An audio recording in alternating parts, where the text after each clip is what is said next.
पुणे जिल्ह्यामधल्या बारामती आणि अहिल्यानगर जिल्ह्यातल्या राहुरी या दोन विधानसभा मतदारसंघांमध्ये पोटनिवडणुकीसाठी आज मतदान होतंय। सकाळी 7 वाजता मतदानाला सुरुवात झाली।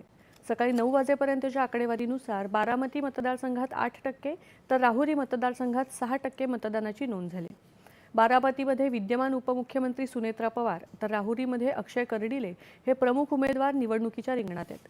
सुनेत्रा पवार यांनी सकाळीच काटेवाडी इथल्या जिल्हा परिषद शाळेत आपला मतदानाचा हक्क बजावला। सर्व नागरिकांनी जबाबदारीची जाणीव ठेवून मतदान प्रक्रियेत सहभागी व्हावं असं आवाहन सुनेत्रा पवार यांनी केलं। खासदार पार्थ पवार यांनीही याच ठिकाणी मतदान केलं। त्याबरोबरच राष्ट्रवादी काँग्रेस शरदचंद्र पवार पक्षाच्या खासदार सुप्रिया सुळे यांनी देखील मतदान केलं। भाजपाचे उमेदवार अक्षय कर्डिले यांनी बुऱ्हाणनगर इथे मतदानाचा हक्क बजावला। उपमुख्यमंत्री अजित पवार आणि राहुरीचे आमदार शिवाजी कर्डिले यांच्या निधनामुळे रिक्त झालेल्या जागांसाठी ही पोटनिवडणूक होतीये।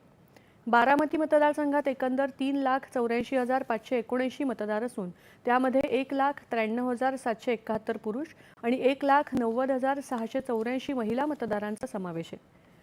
या मतदारांसाठी 478 मतदान केंद्रांची व्यवस्था करण्यात आली।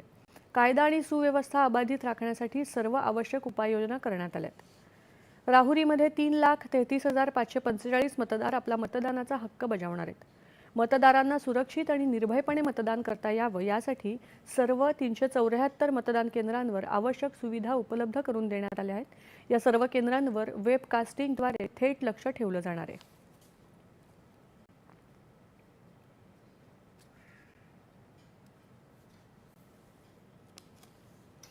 जर्मनीच्या दौऱ्यावर असलेले संरक्षण मंत्री राजनाथ सिंह